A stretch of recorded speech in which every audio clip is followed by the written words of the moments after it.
right. So pros and cons of defunding the Department of Education. Yeah. Not just defunding, but even potentially eliminating of education. I think one thing I'll start by saying is that obviously it's a fairly hot topic, somewhat controversial issue, although that's not new, right? This discussion has been around for a little while. I think a little bit more heat behind it in current times, though. I would say so, just because of more of the politicization of it in recent months to weeks, with the recent election for sure. But this has been a debate for easily the last 40 plus years, something that we've heard on and off again, brought up, especially during election years, right?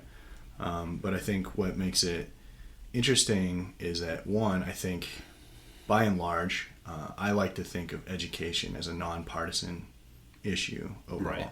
Good education. Yeah. From an objective standpoint, I think most people, regardless of politics, because I'm not trying to make this a political thing, would agree that education is really important. Right.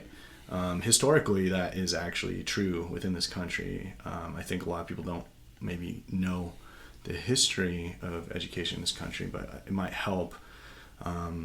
There's this kind of notion that the Department of Education has only been around, 40 years. And while that's true from that standpoint, it's not that, education as a structure in the country has not been around longer than that. It has.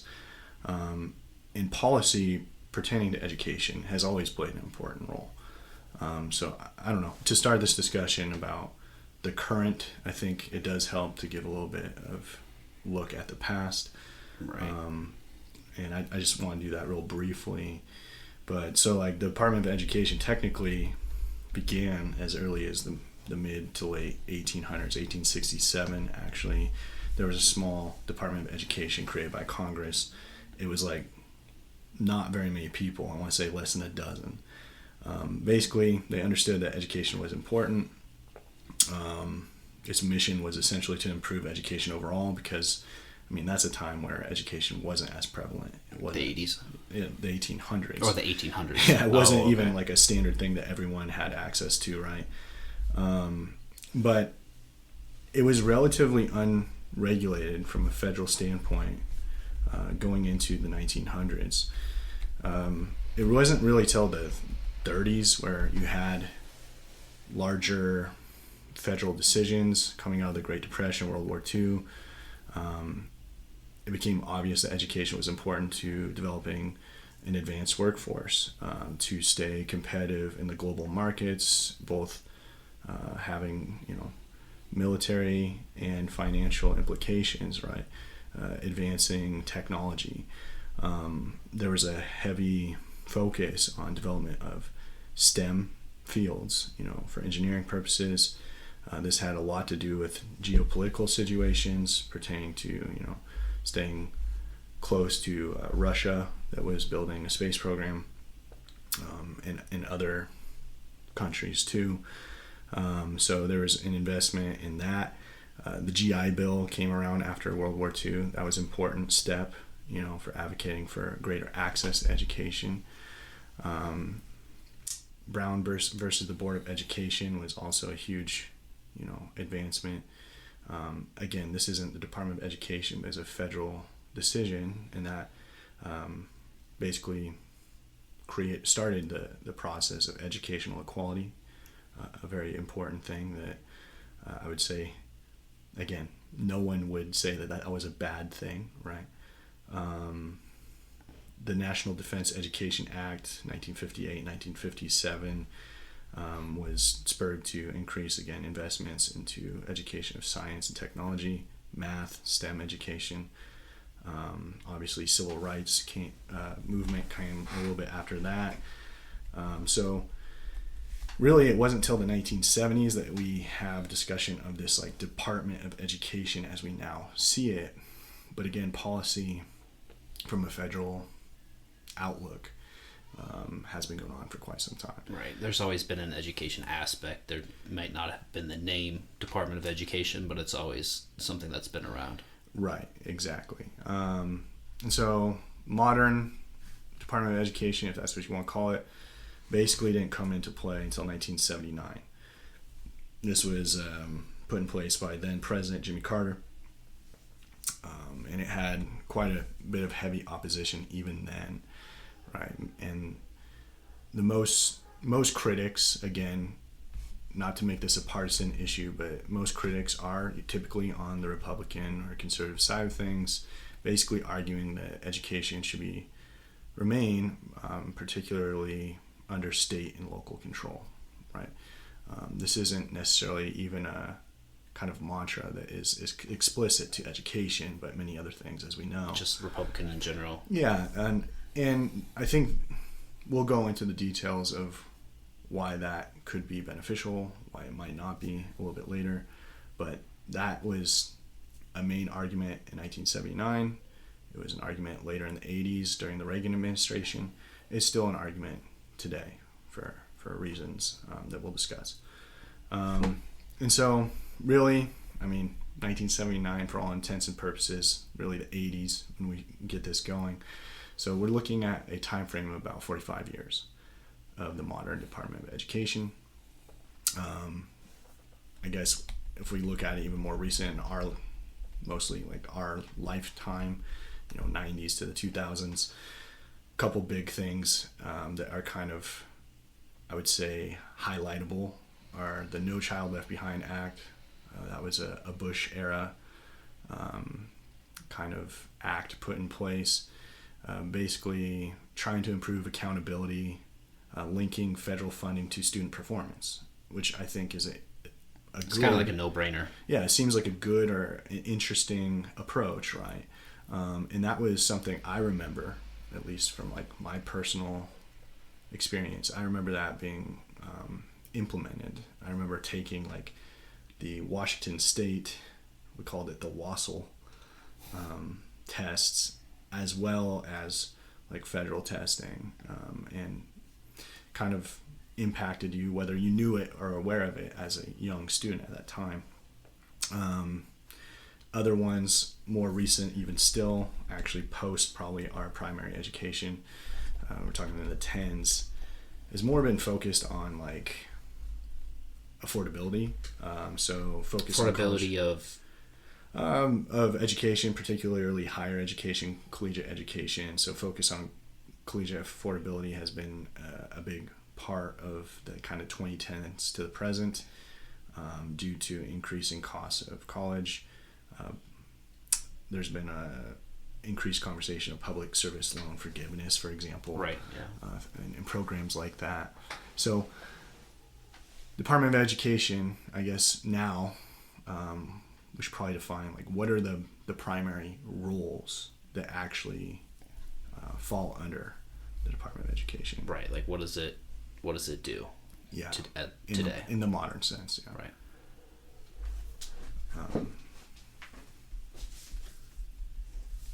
I don't know if you want to take that or discuss. Yeah. Do you want to go off the notes that you made, or? Yeah. There's a couple ones that I think are important to highlight. Yeah. So in its current role, it oversees the financial aid programs. So the big ones, Pell Grants. I think what's the other name for the other grants? There's the Pell Grants, which you don't have to pay back, and then there's other. You have to pay back Pell Grants. Are you sure? I thought those were just free money. No, I'm most definitely sure because I got Pell Grants myself. Really? Yeah. There's some that you don't have to pay back. Yeah, so basically when it comes down to it, Department of Education, one of its primary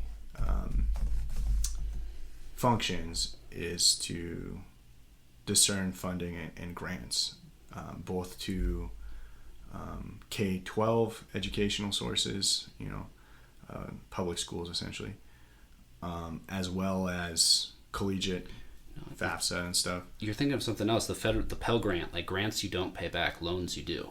Grants are granted money. Maybe there's like a Pell loan. I don't know. All I know is I got $20,000 worth of Pell Grant money, but I'm currently paying it back. So, Interesting. yeah, I know that was a big point of contention when the Biden administration tried to pass additional loan forgiveness, and it was neglected, or I guess not neglected, shot down by the Supreme Court. Is that, at that time I had qualified for up to $20,000, as many did, but that ultimately didn't come to fruition. So it could be you're right, there might be like a loan versus a grant, but I'm not sure of the explicit details. Yeah, I'm kind of getting off topic anyways. Yeah, but more or less, it's involved in funding. So again, K through 12.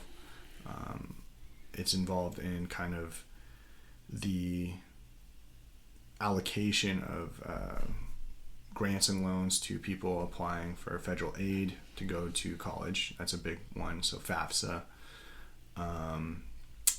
Obviously, it's also involved in general development of policy and kind of not just the implementation, but making sure that schools are following through with that, and that, I want to say, is a pretty critical part. A couple examples of that include Title IX, which is basically anti-discrimination, a large focus on gender inequity there.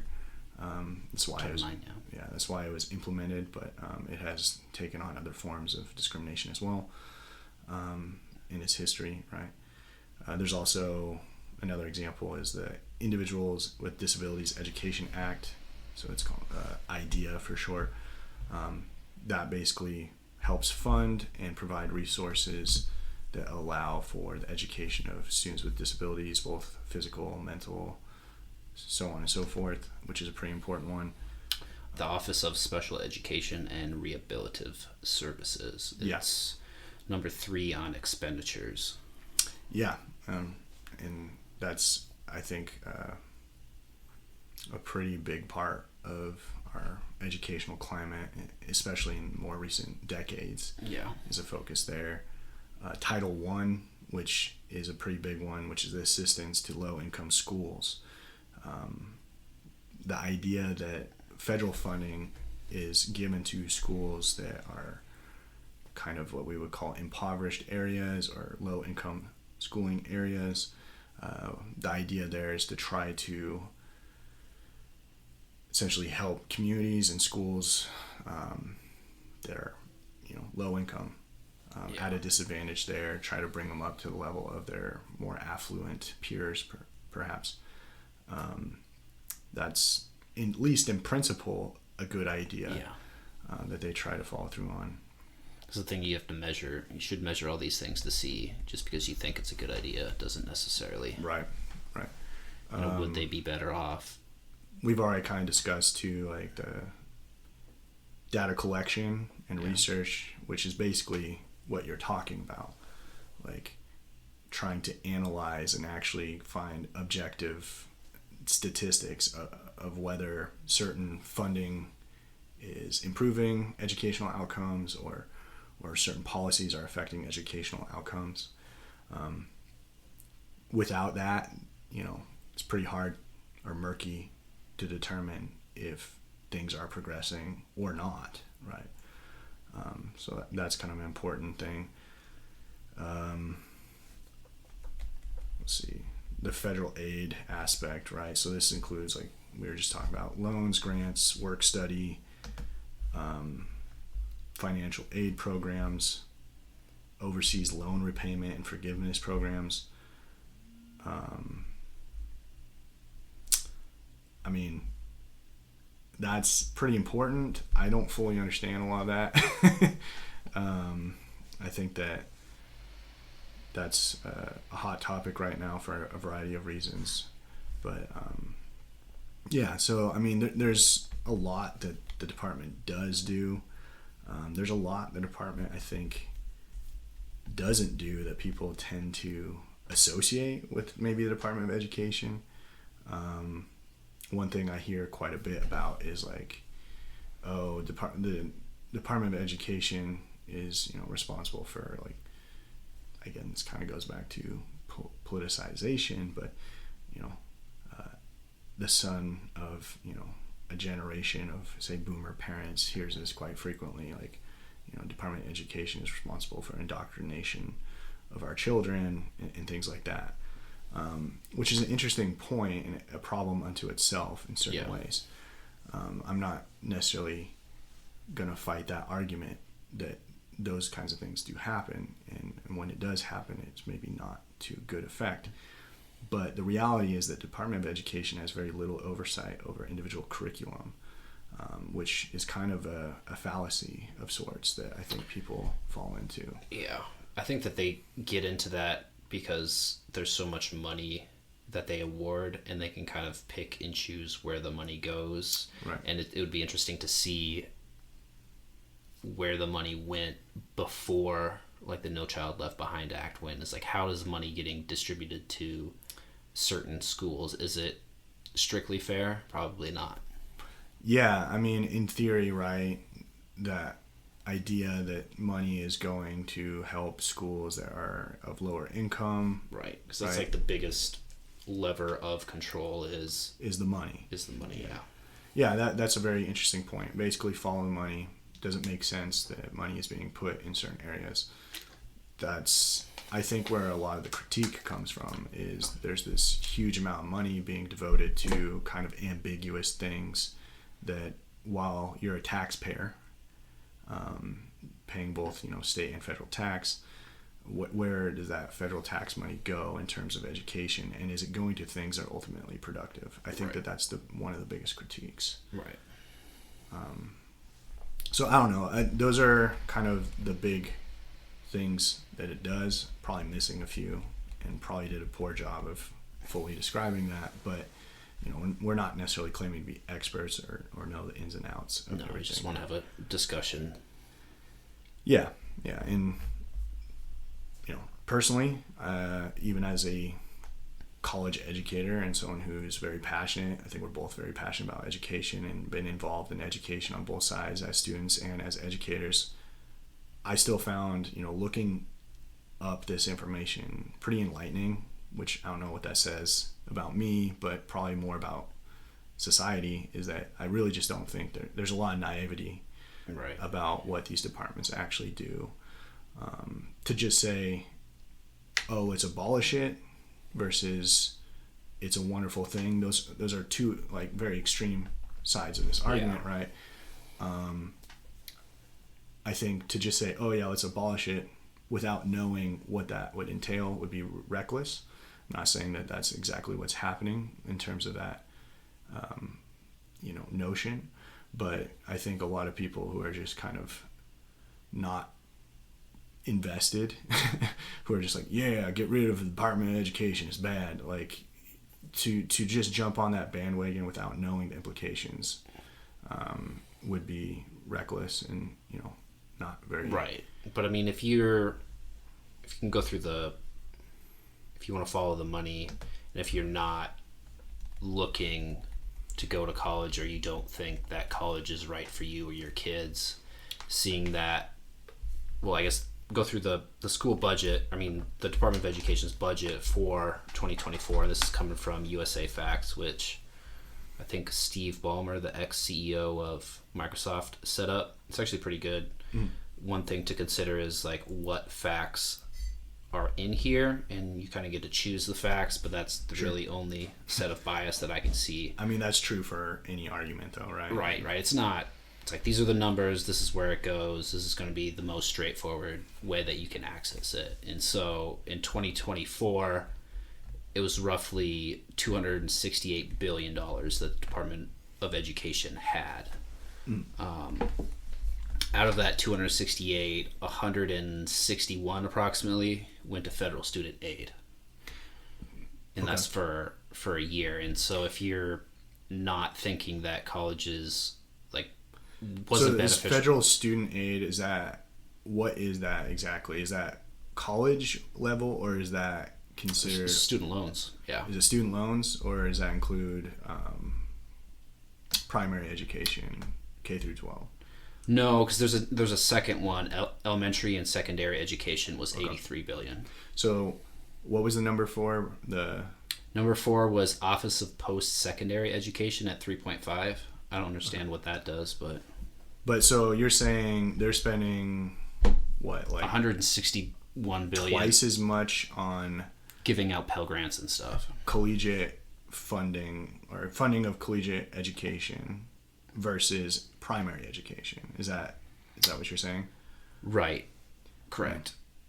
Yeah, that's a really interesting kind of thing right there, I would say. Again, this goes back to like the idea. I think by and large, most people are like, education is important.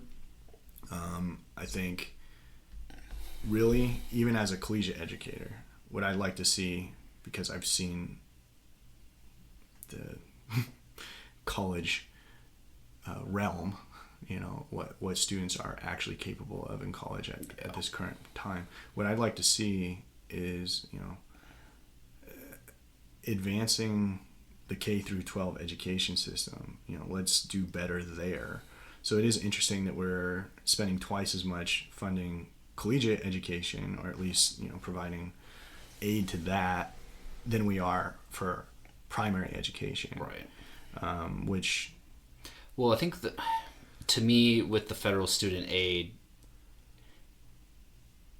it's kind of just like a subsidy on the cost of college. And if you're giving $7,000 a year in Pell Grants, it's really hard to not see how that's just a $7,000 increase in expense that the colleges just hike up the prices for. They're just pocketing. Yeah. Right. It's the same with, you know, the EV tax credits. The federal student aid is kind of like a tax credit, even though the people that get it aren't really paying any taxes. So it's not necessarily hurting the consumer, it's hurting the taxpayer, but ultimately the institutions are profiting more. Is that kind of the argument there? Yeah, that's the argument. And especially with, like you're talking about your student loans, it's over, is it I want to say it's up to $2 trillion. It's over $1 trillion in. Yeah, I think it's like 1.2 trillion in student loans. Yeah. Is like, I would like to see maybe not a defunding, but I would be very pro holding colleges more accountable to students that even don't get a degree, like drop out after a few years and still have debt. I don't understand. They should be on the line for that. Yeah, I mean, that's a whole kind of getting into a whole nother issue unto itself, right? Like we can do the pros and cons of that. Yeah, the cost of education, I think, collegiate education, it has gone up, 200% in the last 30 years. Something ridiculous. I want to say more than that. I don't know. The statistics I saw say 200%. I don't believe that. I think it's like way more than that, from what I've seen. But then again, I went to a private institution, which is already more expensive. So maybe I have a personal bias, but 200% is still it out kind of weighs, you know, the other inflation and wage increases in that time by more than modest amount. I think I saw a stat somewhere that like the average amount of debt that someone incurs for a 4-year degree, and that's assuming you graduate in 4 years, is about like $35,000 to $40,000. That's average. Personally, I had like twice that much. Well, yeah, that's I don't understand how even if you go to like a cheap state school, it's like $12,000 for anywhere you go to North Dakota, Arizona. Yeah. Those are probably the cheapest, right? Yeah, and that's just tuition. That's not room and board. You know, so you're going to have to be, you know, working full time, and doing a STEM degree and working full time is rather difficult. Pretty hard to do. You know, business, arts. I've done both of those degrees, and I've done semesters of those degrees, and you could work. You would have no problem working full time, but doing a STEM it's the amount of labs that you have to go through. A lab is an entire new class. Yeah. So yeah, you're having twice the classes. You're just incurring debt during that time. Right. To speak to your point too, I saw somewhere like 10% of people like default on their loans. I think it's actually even higher, 20 to 30% among like certain subgroups. So I mean, like a fair amount of people are in fact defaulting on their loans, which basically falls back on the tax payers, right, including those that don't have any investment in that personally. Right. And if you're going, I mean, the big selling point or the dream you're sold when you go to college is that you're going to get a really good job afterwards. You know, there's a lot of other things where college is fun and partying and, you know, maybe meet your significant other is probably also another selling point. Sure. But like most people leave college without their significant other. They don't have a great job, and so like all these things to me just seems like false advertising. Like what? 100% agree with you. Other than the partying thing, and even the partying's probably, it has gone downhill. It's not as fun. Well, and it really, if you're, I guess that goes back to the idea of like why do we have funding for education if, you know, why are taxpayers paying for federal education grants and loans when you're not talking about education anymore, really. You're right. talking about an experience. And I think that's College kind of, experience. yeah, that's a fundamental flaw in how our society has progressed. I think we're kind of getting off track, but it is something to bring up. Like education, traditionally, you know, if we look historically, up until rather recently, in fact, was by definition a privilege, especially higher education. And for the most part, it was a privilege of the affluent, right? Yeah. And there was a reason for that, you know, because it did cost money. But it wasn't as much of a necessity at the same time. Right. Now, like you're saying, it's being pitched as a necessity, as kind of a You're requisite. gonna amount to nothing if you don't. And yet the product, or the quality of the product rather, has fundamentally decreased. The experience or educational experience has actually become less about the education, more about the quote unquote experience, the other things. There are educational aspects of being an adult that you would learn in college, but you can do that elsewhere. Right. I think one of the biggest critiques I have is that it should go back to just being education, and it shouldn't really involve those other things. And we should reward a system and institutions where that is the underlying goal and the precedent they set, instead of allowing, you know, a college to be a breeding ground for partying and other vices. But right. That's a whole nother issue. Yeah. I mean, it's crazy that to get into college, most colleges at least, you have to take the ACT or SAT, but you don't have to take any type of standardized test to graduate. And so there's no standardized form to gauge that quality of education. No.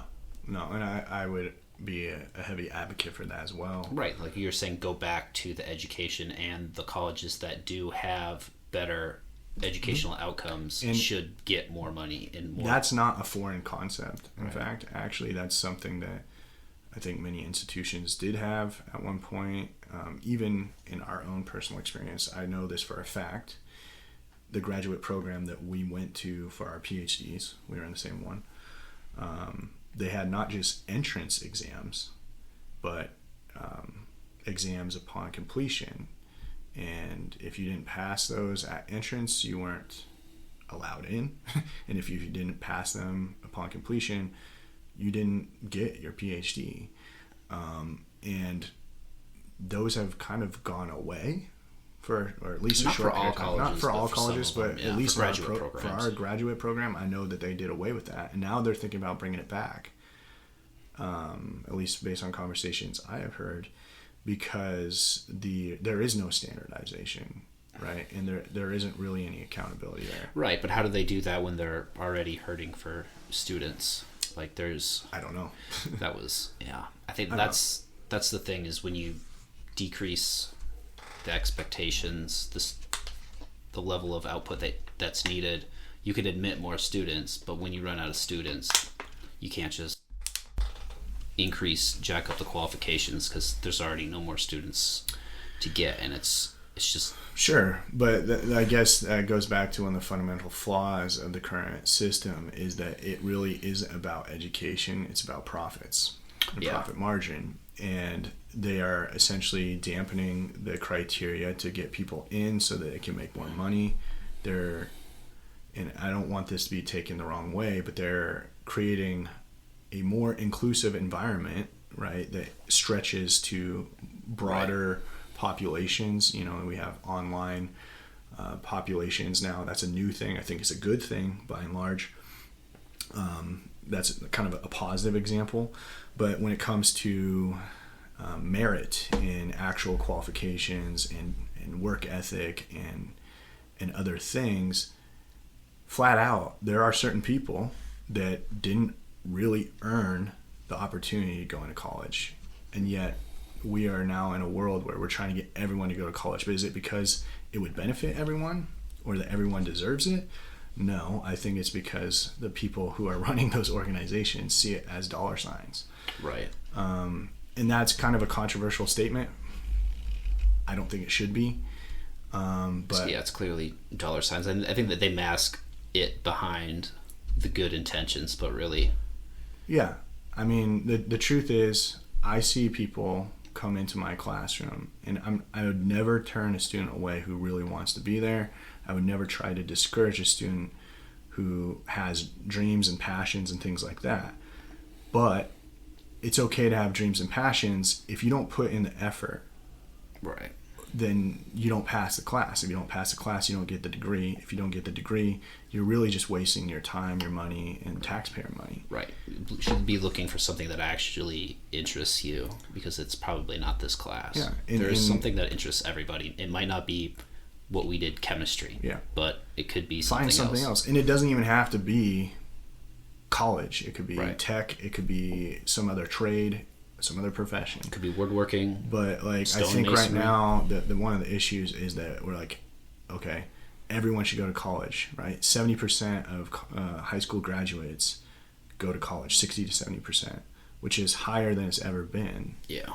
But I don't necessarily think that that is a good thing overall. It is, I guess, it's not a bad thing, but it doesn't really necessarily benefit.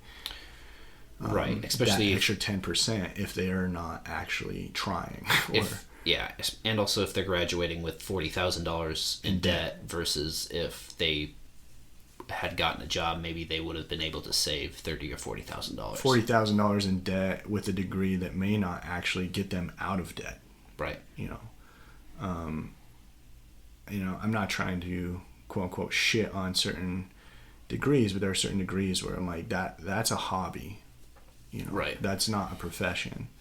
And, you know, you're entitled to go get that degree, but I don't. But recognize too that there's nothing guaranteed to you by doing that. There's nothing guaranteed to you and me. We went and got a STEM degree, and we're still not making the dollar signs that we thought we were. No. But anyways, there's a lot going on in the educational realm.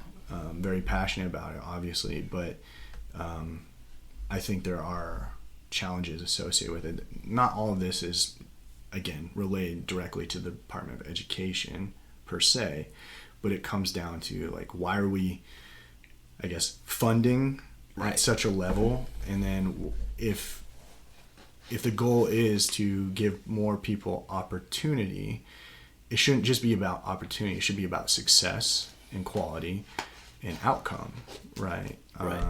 Not just giving more money to colleges. And holding those colleges accountable to those goals. Right. And I think that that's where the political divide is. It's not about should you have good education. Is the education that we do have good or not? Yeah. And how do you fix that? Right. And I guess, how do you make it better? How do maybe you not the best choice of words, but like, who is actually entitled to that education, right? I mean that in a sense of, like, again, going back to the idea that not everyone, if you have a 2.5 GPA, you probably shouldn't be, you know, getting into top schools, and you probably aren't. But But you shouldn't also probably be even going to the University of Arizona in all seriousness, right? Like, not to shit on the U of A, it's my alma mater. Right. But, like, you get to, what are you doing? Like, do you really even, anyone can get a 2.5 GPA in high school. Anyone should be able to if you're showing up. Yeah. There is an argument, though, when you switch degrees, like you fail out of one thing that you really don't like, and maybe you're going to be more interested in this thing. Like you were taking a business and it was really boring, or vice versa. Sure. Or even like, okay, let's say you didn't do well in high school. Maybe you mature, at age 25 or 30. You have a new lease on life, a different perspective. Go back to school by all means. But I just think there's a lot of people going to college, again, not for educational purposes. No. I think that dilutes the product. I think that dilutes the purpose. That money that is going to that person for financial aid should be going to someone who actually wants to try, gives a shit, but like needs that money. Right. I don't know how you regulate that, to be honest. How do you do that? Yeah. But it's frustrating. I guess getting back more to the Department of Education and kind of the more general critiques, we've talked about funding of higher education. There's a couple other ones I wanted to point out, just because I think it's worth getting into. So it's not necessarily just the critique of the federal support of higher education, but also the federal support of primary education. We just discussed, like, okay, so they're pretty involved in funding, low income schools, low income students too. It happens at both a school level as well as individual level in some circumstances. One of the things that I personally had stakes in, before my time as a collegiate educator, was this, education for those that fall under disability, special education. That I think is an important thing to consider in all this too, at least in the sense of people are actually trying to abolish Department of Education. What do you do there? Because that if your argument is outcomes, but somebody has disability, they're probably not going to have the greatest outcomes with things all being equal. All being equal, you're already struggling. People are already, funding is already threatened. Like, you can never have enough funding. I think that's the problem, is like, whether it's federal or state, schools are always going to ask for more funding. They're always short. They're always short on faculty or supporting staff, teachers. These are going to be a problem regardless of whether we're looking at state-run or federally run education. So how does, maybe abolishing the Department of Education that is providing that extra funding, how does that affect at the ground level some of these day-to-day problems that students encounter in, primary education? Right. How do these schools make up for that loss of money? Yeah. And so I think one of the big critiques is, oh shit, that sounds like a bad thing. Students with disabilities, that's actually 15%, like 7.5 million students across the United. That's a lot. That they're probably maybe some of the most at risk to be affected by something like that. Students that are already fairly at risk and vulnerable. Speaking from experience, I had no experience as a formal educator. I was 22 coming out of college, my undergrad. I was hired as a support staff for special education, and it was the most difficult educational job I've ever had. Right. I can only imagine. And they're not really there. Well, depending on the disability, it's a very vast definition, right? So there's different levels of functioning, different disabilities, of course, physical, and more on the mental side of things. But like, that was 10 years ago. And things have gotten maybe a little bit better, but I can only speak from a broader sense and more anecdotal. I think that it disturbs me if, like, it was already pretty harsh then. having basically someone like myself who, granted, had a good heart and good intentions, I wasn't qualified. I didn't have the resources. I didn't have the support to support those kids. Yeah. So what happens when that like maybe diminishes or even disappears? That I think is a valid critique, although there are ways around it, right? Just because you might lose funding at the federal level, well, that basically, as we've implied, would return that power to the state level. It would come back to the states to implement strategies to create funding at the state level, right? AKA probably, reduce federal tax, but also increase local and state taxes to circumvent that issue. So this isn't to say there aren't solutions, but these are, valid critiques and concerns. Right. That's one of the ones that I think gets brought up quite a bit. The other one is like... Right, but that's such a... I suppose it's $21 billion. Office of Special Education and Rehabilitative Services is $21 billion. So it's 10%, less than 10% of the entire budget. Less than 10%, but that's not... From like I said, the output, right? 15% of the population... Yeah, right, is pretty important. I mean, there could be some in elementary and secondary education. What is secondary education? Like high school? Yeah. Elementary, secondary. I call it kind of collectively primary. I don't know if that's the proper term.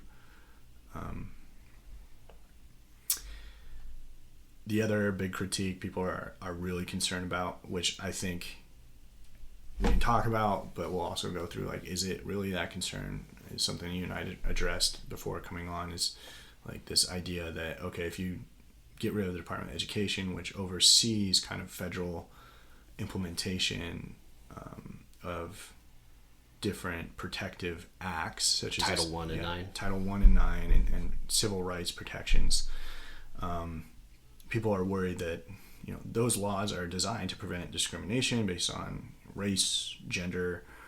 Title 1 also is more dependent on like funding for, again, the lower income, so affluence or lack thereof, disability, I guess, socioeconomic status would be the proper term for that.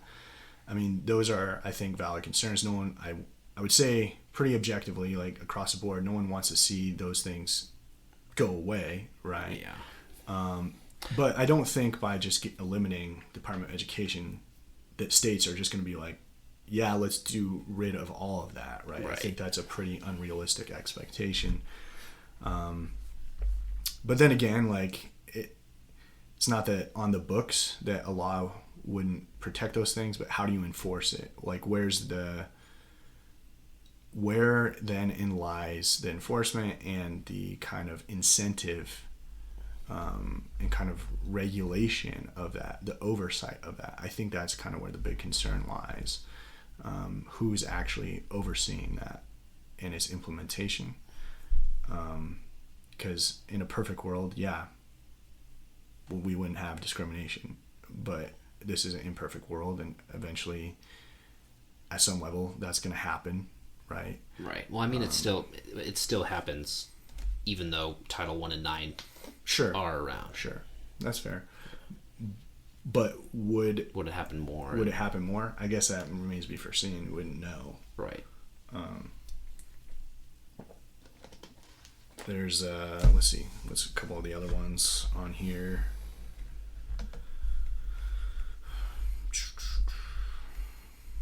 Harm to higher education. We've already kind of talked about. Millions of students might lose access to federal grants and loans. Where does that come from? Yeah. Then, like, where do we go from there? I think one of the biggest ones is like, there is, like, if you want to get super cynical about things, there doesn't seem to be as much of a high emphasis on paying teachers a lot compared to other professions. Yeah, I think so it's like, that's a huge issue. So if people say that they want good education, which it seems like everybody that I've ever talked to said, yeah, they want kids to have good education. You want yourself to have good education, but you don't want to pay for it.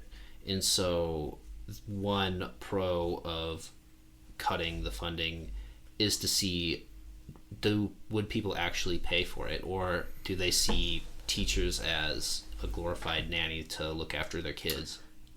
I mean, I think you're right. Like, if you ask someone straight up, like, is education important? They'd be like, yes. But would you pay for it? For another 10% increase in taxes? I think that's what it comes down to, is a lot of people are really good at saying yes, but when it comes time to pay the levy or whatever on your voter like actually vote for upping taxes on things, how many people are like, nah, I ain't doing that. Right. And like, don't get me wrong, I'm not trying to live in a vacuum where I don't understand the world and its financial troubles, right? We're all kind of living that. Yeah. But at the same time, like, I'm a big proponent of education. I voted yes on pretty much. I don't even have a dog in this fight, right? Yeah. I don't have kids. They're not in school. I'm not worried about that from a personal standpoint. I just believe that education should be supported. Right. Well, it is an investment in the future. It's an investment in the future, your community. Because eventually you're going to get old, and hopefully you'd want to have a good nurse or doctor or whoever. I mean, that's why I take my job as an educator very seriously too. Right. Is like, I believe in that from the kind of community aspect. You know, I'm investing my time so that other people are able to pursue their goals and do a better job ultimately, and that pays dividends, you would like to think. You know, we reside in one of the least funded, state with the least lowest salary of teachers. I do think there's no coincidence there that we're like 49th or 50th in terms of quality of education. Yeah. You know, well, can you blame them? We barely have teachers that want to go teach. Well, yeah, especially with the cost of living going crazy. Yeah, it just doesn't make sense. You get paid. I have friends that are teachers, and you get paid more to work at a daycare or and most people that even go down that route within a few years, they're so like beaten down by the experience because they're not getting paid. They are kind of, as you said, a glorified nanny. Their experiences are so terrible that they just give up. Right. And it has nothing to do with whether they're good teachers or their intentions are good or their heart is in it. It's just, it doesn't make sense from a cost-benefit analysis on their individual standpoint. Right, yeah, because there's only so long you can do a job if it's not paying your bills, even if it is something you love. Right. There are certain people that can do that, but I think as a population, human beings probably aren't that way. I grew up in a state, too, that I looked this up recently. Ironically, when I was in my early school days, like I lived in a rural community that was generally thought of as like a bad education or school district, and I think they still are. Like statewide, they're like one of the worst funded, the like lowest outcomes. I would still say that like my educational experience prepared me 100-fold times better than what kids are getting now, especially in the current place we reside. Really? But I think one of the points I want to make is like, I had friends who were affluent, like considered to be wealthy or well off. You know, my family wasn't, but I was friends with these people, and they were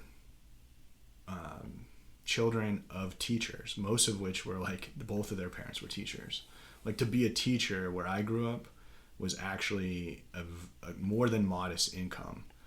And if you look at their statistics, as I looked them up recently, I think Washington State ranked like 13th, you know, so not the top, but by some standards, it's towards the top. Yeah. And I'm like, okay, I would venture a guess if you looked at it from a trend, that the higher amount that you pay on average to your teachers in your, you know, primary education, the overall better quality of educators you're going to have. And that isn't to say that Washington still doesn't have shortages. They do. I have friends that are like teaching right now as like, they call it emergency educators, because there's still a shortage, and they're still making, you know, probably below what they should probably, you know. It's an important job. I think if we valued it as much as we ought to, we would pay teachers more, incentivize it more, and people would care a little bit more. Maybe the product and the quality and the outcomes all benefit from that. But the other side of it is there's got to be some responsibility on the parents to teach your kid. You can't just ship your kid off to school. At least that's, from my point of view, having good parents is probably the most beneficial thing a kid can have. It's not money, it's not connections, it's maybe not even intelligence, but, you know, good caring parents that would sit down, read you a book, would push you to study harder, would explore different aspects of your interests. 100%. Yeah. I think that hold you accountable to the homework or to the sports or to the arts or whatever you want to do. I think that that's actually probably one of the most critical pieces to the education puzzle. Actually, isn't like, oh, to get rid of the Department of Education, everything will be great, or keep the Department of Education, everything's fine. I don't think it's that at all. I think if we're looking at it objectively, education in this country is not where it needs to be. It is a failing system. Right. Abolishing it, I don't know. I'm not going to try to make the claim that that's going to fix everything. It might solve certain problems. It might make things better. I don't know. Right. I do think if you don't, which I think is what's going to happen, I don't actually think there will be an abolishment. One, because it would take an act of Congress, which would require 60 votes in the Senate. And even if every Republican voted towards the abolishment or abolition, that's only like 51 to 53 votes, assuming all Republicans are on board. You would still have to get an additional number of Democrats on board. So I don't think it's going to happen. Right. But I really don't think any of that matters. Yeah, I don't think that the goal with all of this is to defund it or abolish it. I think it's, with these political arms, they go crazy. I think it's to raise awareness to, this is a problem. Can we do something about it? But I do think because America's falling in the national rankings, the world rankings we're of like education. 30th, or we're like maybe 30 or 40th out of 70 of the top industrialized countries. We're terrible at a lot of statistics, even though we spend so much money. Right. 20% of high school graduates can't read. That's terrifying. And like I see that number, 1 in 5, right? I see it in my college classroom. I'm like, these kids don't know how to write a paragraph. They don't know how to, even if they can read, they're not doing it and answering questions in alignment with what you're asking. They're doing the very bare minimum. Right, yeah. And like, I do think, like you said, the biggest asset or I guess privilege, to put it in those terms, that someone has is really like parental commitment, which is, again, a hard thing to measure, a hard thing to change, right? It's, you either have it or you don't. Yeah. I don't think that I have had academic success because I'm a genius. I can give you many examples why I know that's not true. I'm not a genius. Yeah. But, you know, I think it basically comes down to the fact that I was instilled to work hard and kind of want, above anything, to succeed. Right. And that was purely driven by my parents, you know, at an early age, instilling those values in me, you know, promoting the desire that you should want to succeed, that you should want to do as best as you can. But also to like show you good things do happen when you succeed. Yeah. You're not punished for succeeding. Yeah, you're not punished for succeeding. I was punished for not succeeding in some ways, I think. Some people are punished for succeeding, though, and then not punished for not succeeding. But like, also just the presence, the encouragement, like you said, like read a book, have conversations that, you know, I had pretty intense conversations. You know, I also had an older brother who was pretty intelligent and pretty successful in his own right, so I had that as a resource too. But like, I think it's not just parents, it is largely parents, but like the family dynamic and the emphasis that is put on success in school largely dictates a child's kind of desire to want to be good at school. That isn't to say that if you don't get straight A's, you're not capable or intelligent. Yeah. I know some of the most intelligent people I know got like straight C's, barely graduated high school, but are super intelligent. I don't know that it directly translates. It doesn't. No. But I do think a lot of the problems I saw as a educator within, like, you know, middle school, high school, was that kids just really didn't give a shit whether they turned anything in or paid attention. Like you said, it was a glorified babysitting from grades 1 up to 12, though, and that's a problem. And where does that problem derive? A lot of it is at home, you know. Right. With But parents, there's also like those kids that you're talking about that just straight C's but are super intelligent, where school is just not for them. They're not. I think there is an argument that some people aren't good at taking tests or aren't good at studying, but they're still wildly entertaining, and maybe they can get into the entertainment business or the art business or inventing things. Yeah, I think that a lot of people are like that. It's not even tests. It's just like, I don't have an interest. I don't have a lot of them self-proclaimed, like some of my best friends. It's like, I didn't have the attention span, right? Yeah. I was bored, you know, and yet they are now very successful in their own right. Not necessarily entertainment, but like, you know, I have one friend. He's an engineer, like on a train, right? And very intense job, very important job, and requires schooling, but it's like, you know, trade specific schooling. Right. Yeah. And another person who I know, like close friend of mine, same kind of deal. He barely graduated high school, but if you put him in front of any type of like crane or, you know, cat to do a job site or a construction job, shit, I couldn't do that. And they're just, you know, they've been trained in a very particular manner. So I don't think that necessarily correlates to like educational aspirations, but it's still education in its own right. And I think that harkens back to the kind of the idea that like not everyone is cut out to go to college for that reason. Made like, to go to college. They don't. That's not their interest, and that should be kind of accepted. Like, we shouldn't be like. I remember should be pushed to find what you're actually interested in, not just pushed to go to college. And I think that that's something that kind of changed when we were probably in our academic career, like pre-high school career, is like, it was this mantra that in order to get a good job, be successful, you have to go to college. And that's just not true. Yeah. I think that it's still, for people with kids that are about to graduate now, I think that they're still pushing their kids college. I think kids, maybe parents that have 5-year-olds and younger, maybe they're reconsidering it, especially if they themselves had a shitload of debt. Newer parents, I would say. Yeah, parents of our generation that grew up with super expensive colleges, didn't get paid a lot, and then know the realization. Yeah. You know, because people that are in their 40s or 50s that have kids are going to school now, when they went to college, you know, it wasn't the cost. They didn't have the loans. They're making a lot more money compared to their expenses than some of the newer parents are now.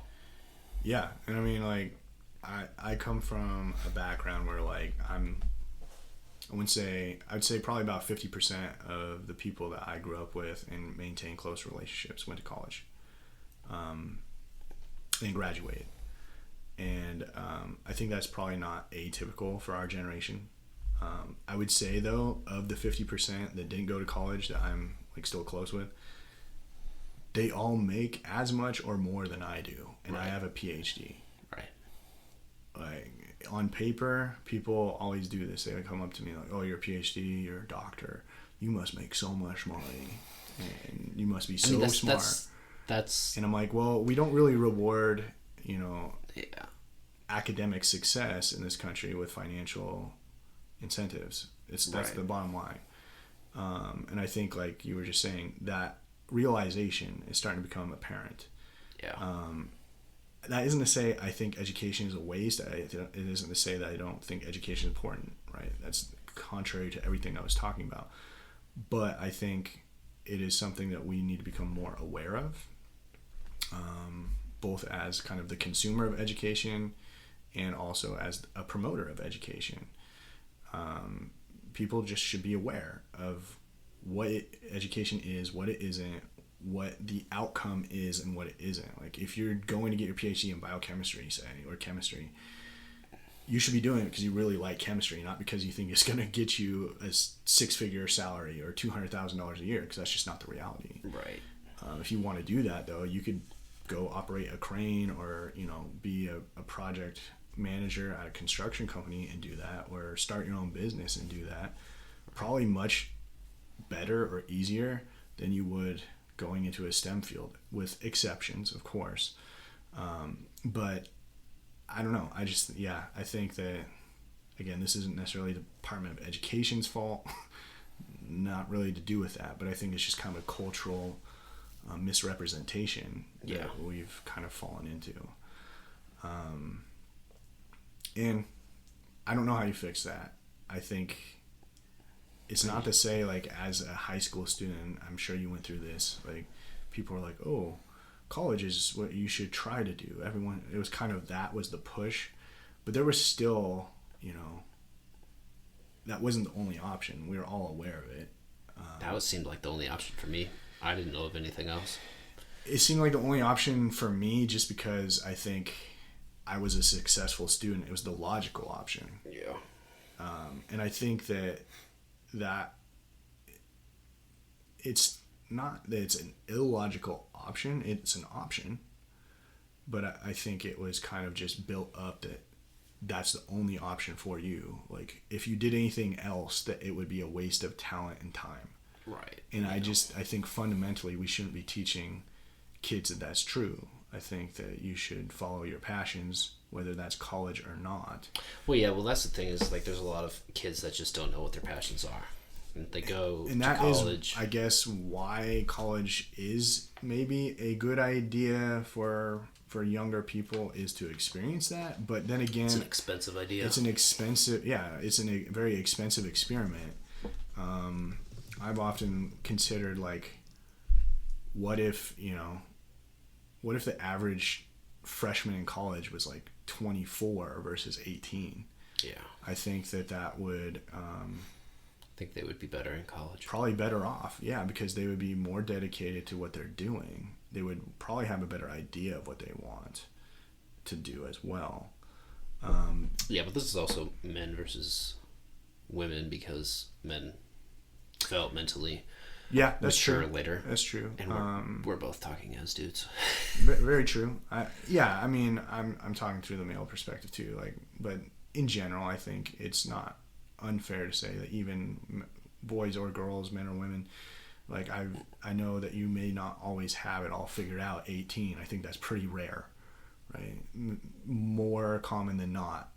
Even I thought I had it figured out. Like, oh, I'm going to college because I want to be a doctor, right? That didn't last very long. Like, harsh reality set in pretty fast. Yeah.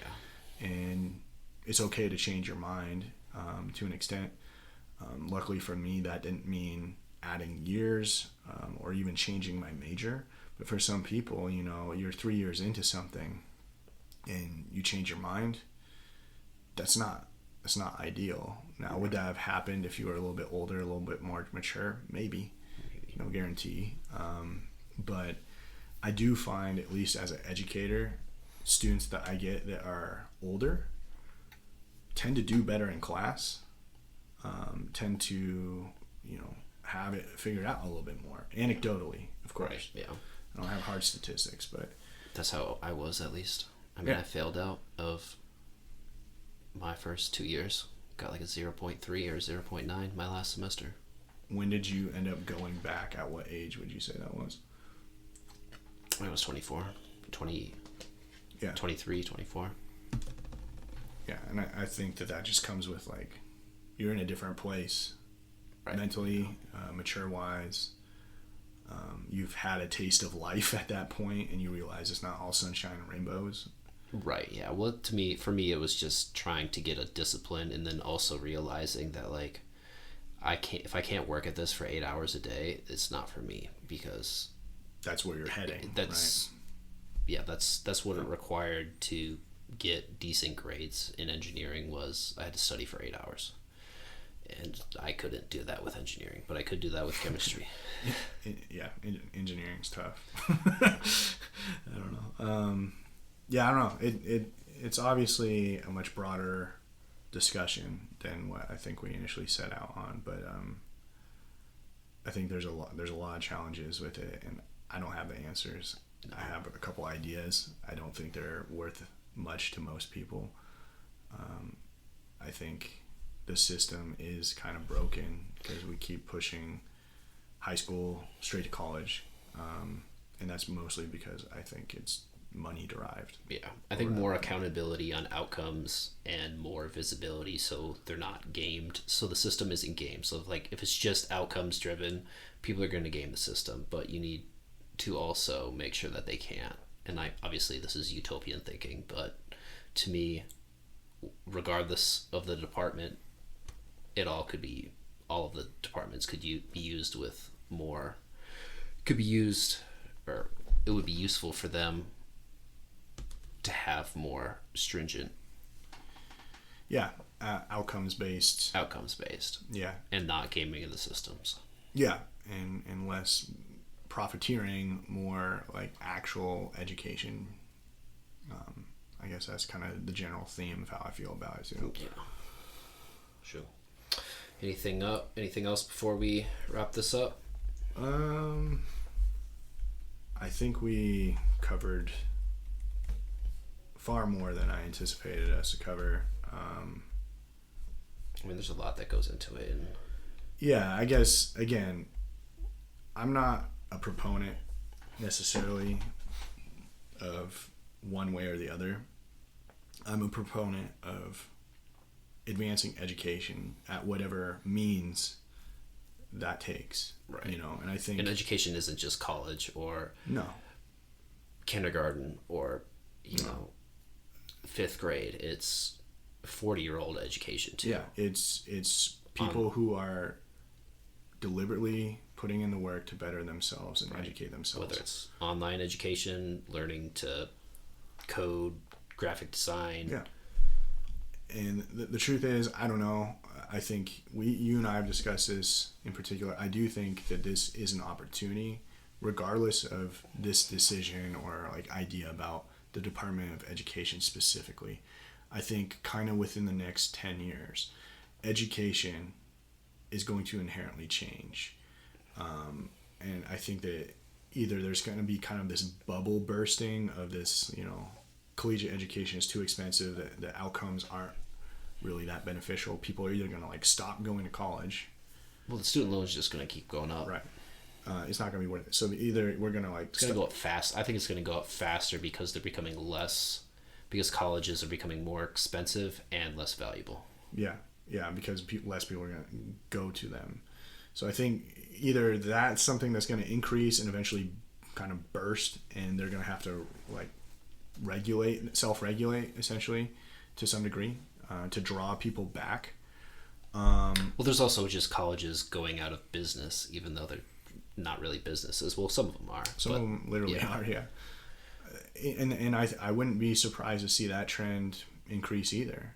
Yeah. And the hope is that we, as maybe this is valid, maybe it's not, as we see other platforms start to come up, and I mean this in a very broad sense, but mostly online platforms, other opportunities, AI type things, people are engaging in educational opportunity that doesn't necessarily involve paying college tuition. Right, yeah. You learn so much, you educate so much just with ChatGPT or whatever AI stuff you use. I think the problem is, again, it goes back to like accreditation. How do you prove that you know that knowledge? But there's ways around that too. I think people ultimately are going to return to, can you do this skill set? Show me that you can do it. Yeah. Yeah, and that comes back to a project. Standardized testing comes back to just doing the job. Maybe there's another route. So there's kind of the two outcomes. Either we keep going down this route that we're on, and actually I think education has become more dilute, less valuable, and less people are going to do it. Hopefully, I hope that's not the route we go, or something has to drastically change, either in the price and the outcomes driven, or even the mechanism by which we receive education, at least from a higher education standpoint. Primary education, that's a whole nother thing. They're kind of two separate beasts, but I would like to see a lot of changes occur there too. So yeah. All right, wrap this up. Thanks for listening, everybody. Appreciate it. Yeah, be interested to see if anyone has particular opinions about this, ideas, insights. I mean, because again, we're not experts. This was a very high level overview of some of the topics. So if people want to provide feedback or kind of ideas on that, would be kind of interested to see other perspectives. Yeah. All right. So, take care, everybody.